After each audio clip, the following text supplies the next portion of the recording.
کہ وزیر اعظم کی مذاکرات کی پیشکش کو ویلکم کیا ہے. بیرسٹر گور کہتے ہیں وزیر اعظم کی مذاکرات کی پیشکش کو ویلکم کیا ہے.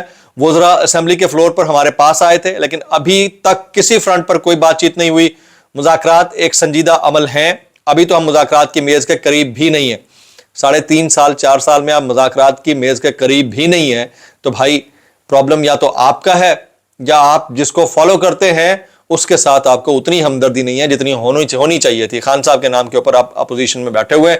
پھر بیرسٹر گور کہتے ہیں کہ درخواست ہے عمران خان کو فیملی سے ملنے دیں, حد ہو گئی ہے, میں نے لوگوں کو جیلوں میں ڈالنے کی کبھی حمایت نہیں کی, سیاست میں رواداری اور خدمت ہونی چاہیے. یہ بیرسٹر گور صاحب کے کوٹ ان کوٹ جملے ہیں. جی آج کے دن کی ایک اچھی خبر اور بھی ہے.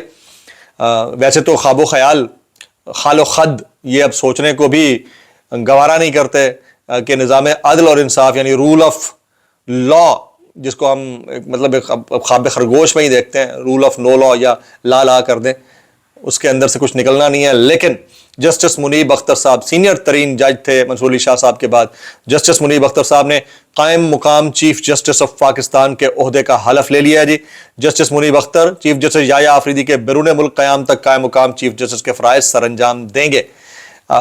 لیکن بہرحال اتنا مجھے پتا ہے کہ قائم مقام جو ہوتا ہے نا, جو ایکٹنگ چیف جسٹس ہوتا ہے, ان کے ہاتھ پاؤں بندھے ہوتے ہیں, اتنا ہی وہ کام کر سکتے ہیں جتنا ان کو کرنے کا موقع ملتا ہے. کل کے لیے ایک اچھی خبر یہ بھی ہے کہ ایران کے صدر مسعود پزشکیان منگل کو پاکستان آ رہے ہیں. جی یہ ایک پازیٹیو سٹوری ہے, منگل کو پاکستان آ رہے ہیں این اس مومنٹ کے اوپر جبکہ پاکستان ایک انٹرنیشنل لائم لائٹ کے اندر ہے, پاکستان کو دنیا ریکگنائز کر رہی ہے, پاکستان کی جو بطور ریاست تشخص کی بحالی ہے اس میں ایک نیکسٹ سٹیپ ہم وٹنس کر رہے ہیں. این اس مومنٹ کے اوپر آج کی اپڈیٹ یہ ہے کہ ڈاکٹر مہرنگ بلوچ کو عمر قید کی سزا سنا دی گئی. ایک طرف ڈاکٹر مہرنگ بلوچ کو عمر قید کی سزا, دوسری طرف ہمارے صحافی دوست ہیں ڈاکٹر شاعر ہیں فرحاد احمد فرحاد, ان کو جو ہے 16 MPO کے تحت اریسٹ کر لیا گیا, حراست میں لے لیا گیا ہے آزاد کشمیر کے علاقے باغ سے. بہت ہی افسوسناک, لیکن بہرحال حالات یہی ہیں. اچھا ڈاکٹر مہرنگ بلوچ جو ہیں وہ ایکٹیوسٹ ہیں اور وہ مسنگ پرسنز کے حوالے سے آواز اٹھانے کی وجہ سے بہت زیادہ لائم لائٹ میں آئی. انٹرنیشنل میڈیا نے ان کے بارے میں بہت لکھا, پاکستان کا میڈیا بھی ان کے بارے میں بہت زیادہ بولتا رہا. انہوں نے دھرنے بھی دیے ہیں اسلام آباد پریس کلب کے باہر اور سپریم کورٹ کے باہر, پارلیمنٹ ہاؤس کے باہر. بلوچ یکجہتی کمیٹی کی مرکزی سربراہ ڈاکٹر مہرنگ بلوچ کو گوادر میں 2024 کے راجی مچی احتجاج کے دوران FCC کے اہلکار بشیر بلوچ کے قتل میں ملوث ہونے کے الزام میں عمر قید کی سزا سنائی گئی ہے. اب یہ کمپیریٹیو انالیسز ہم کریں تو ڈاکٹر یاسمین راشد جنہوں نے میاں نواز شریف صاحب کو ہرانے کا جرم کیا ہے, ان کو کل سزا 286 سال دی گئی ہے. 286 سال.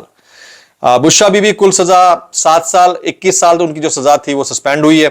جرم وہ عمران خان کی اہلیہ ہے اور ان کے اوپر ایک کیس بنا تھا عدت میں نکاح کیس, غلیظ ترین کیس اس کے اوپر. عالیہ حمزہ ملک ان کی کل سزا 25 سال ہے. جرم ہے پنجاب میں عوام کو متحرک کرنا اور خان صاحب کا ساتھ دینا. جبکہ مہرنگ بلوچ کل سزا عمر قید ہے, جبری لاپتہ گمشدہ افراد کے لیے آواز بلند کرتی رہی ہیں. بہرحال سٹیٹ ہے جی, سٹیٹ انگڑائی لیتی ہے تو اپنے حساب سے لیتی ہے. کچھ کہیں درست ہوا ہوگا, کچھ کہیں غلط ہوا ہوگا, لیکن جو کچھ PTI کے ساتھ ہوا ہے بہت افسوسناک ہے. اب آ جاتے ہیں صحافی ایکٹیوسٹ احمد فرحاد کو باغ آزاد کشمیر کے علاقے سے حراست میں لے لیا گیا. ادھر عمران خان اور بشرا بی بی کے وکالت ناموں پر دستخط کے معاملے میں سپرنٹینڈنٹ اڈیالہ جیل بھی کھل کر سامنے آ گیا ہے. سپرنٹینڈنٹ اڈیالہ جیل نے سلمان صفدر کے اس بیان کو جو اسلام آباد ہائی کورٹ میں عدالتی حکم کے باوجود وکالت ناموں پر دستخط نہ کرانے سے متعلق دیا گیا, عدالت کو گمراہ کرنے کی کوشش قرار دے دیا. سپرنٹینڈنٹ کے مطابق وکالت نامے تیار ہیں, جان بوجھ کر نہیں لیے گئے. اب یہ اوور آل ایک انٹرنیشنل پیراڈائم شفٹ بنا ہوا ہے جس میں پاکستان کا ایک بڑا کردار ہے. ایران, قطر, یہ خلیجی ممالک, امریکہ, یہ آپ کو پتا ہے کہ سوئٹزرلینڈ کے اندر موجود رہے اور بڑی زبردست ڈسکورس ہوئی. این اس مومنٹ کے اوپر سعودی عرب نے, سعودی ولی عہد محمد بن سلمان نے ٹرمپ سے اختلافات کا اشارہ دے دیا ہے. ہم مزید ٹرمپ کے ساتھ کھڑے نہیں رہ سکتے, ٹرمپ کو پہلے خود کو بچانا چاہیے پھر ہمیں بچانے کی بات کرنی چاہیے. اور میرے خیال میں جو ابراہم اکارڈ ہے اس میں پاکستان کا جو سے ہوگا وہ سعودیہ کے ساتھ ہوگا, مجھے لگتا ہے, میری اوپینین ہے, کوئی ڈس ایگری بھی کر سکتا ہے. پاکستان اور قطر کی ثالثی میں ایران امریکہ مذاکرات میں ایک اور اہم پیش رفت آئی ہے جی. ایران پر آئل اور پیٹرو کیمیکل مصنوعات کی ایکسپورٹ پر پابندی ختم کر دی گئی ہے. آبنائے ہرمز پر بحری ناکہ بندی ختم کر دی گئی. کچھ منجمد اثاثے بحال کرنے کا کہا گیا ہے.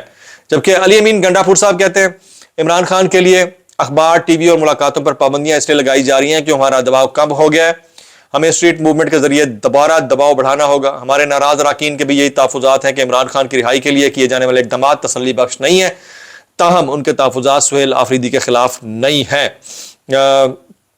اب آگے آ جاتے ہیں جی، امریکی صدر نے ٹرمپ نے یعنی ایران کو ایک مرتبہ پھر دھمکی دے دی ہے جی۔ ایک طرف ٹکٹون چل رہی ہے، ایک طرف بہتری چل رہی ہے، ایک طرف جو ہے لڑائیاں چل رہی ہیں۔ ایران نے مذاکرات میں لچک نہ دکھائی تو دوبارہ پوری قوت سے حملہ کریں گے، ایران کا مکمل صفایا کر دیں گے۔ جبکہ انہی باتوں کے بیچوں بیچ میں ابھی طلال چودھری صاحب کا ایک سٹیٹمنٹ دیکھ رہا تھا، وہ کہتے ہیں یہ لوگ P T I M N As, یہ لوگ یعنی پی ٹی آئی کے ایم این ایز یہاں محسن نقوی پر تنقید کرتے ہیں اور شام کو ٹائم لیتے ہیں۔ میں نے یہ خود دیکھا ہے۔ اگر ایسا ہے تو P T I M N As کو اپنی پوزیشن کلیئر کرنی چاہیے، یا پھر طلال چودھری صاحب کے اس بیان کے اوپر انہیں کسی فورم پر جانا چاہیے، ورنہ ان کا تو ویسے ستیہ ناش ہو ہی چکا ہے۔ کچھ وائرل بیانات اس ڈسکلیمر کے ساتھ، اگر آپ کو میری بات بھی لکھتی تو معذرت، زیادہ لکھتی انتہائی معذرت، اور زیادہ لکھتی سانو کی کیسے کر لیتے ہو یار۔ یہ ہماری کلیگ ہیں، فیلو ہیں فریہ ادریس صاحبہ کے ایک اور دلچسپ اقدام، قومی اسمبلی کے اسپیکر سزائے ایاز صادق نے قومی اسمبلی میں پی ٹی آئی اور اپوزیشن اراکین کی تقاریر نشر کر رہے ہیں، ان کی ترسیل پر عائد طویل عرصے سے جاری پابندیاں ختم کر دی ہیں، تاہم انہوں نے ساتھ ہی ایک سخت تنقید بھی جاری کی ہے کہ قواعد و ضوابط کی مکمل پابندی لازمی ہے۔ جناب یعنی مشروط اجازت ملی ہے، میں اتنا کہنا چاہوں گا۔ کیسے کر لیتے ہو یار؟ عظمہ بخاری کہتی ہیں جن بچوں نے پی ٹی آئی کو ووٹ ڈالا تھا وہ ہونہار اسکالرشپ اور لیپ ٹاپ لے رہے ہیں، کسی سے نہیں پوچھا جا رہا کہ آپ کی سیاسی جماعت کون سی ہے، اور وہ لیپ ٹاپ لے بھی لیں گے نا، اسکالرشپ لے بھی لیں گے، اس کے باوجود یاد رکھے گا ووٹ انہوں نے پی ٹی آئی کو ڈالنے ہیں۔ عقل مند ہیں، ان کو پتا ہے کہ کیسے کام لینا ہے۔ میں اتنا کہنا چاہوں گا کیسے کر لیتے ہو، انہیں پتا ہے کہ یہ صرف جو ہے نا پروگرامز کے نام چینج کر کے، لیبل چینج کر کے انہوں نے اپنے نام کر لیے ہیں، ان کو پتا ہے، بچے نہیں ہیں وہ۔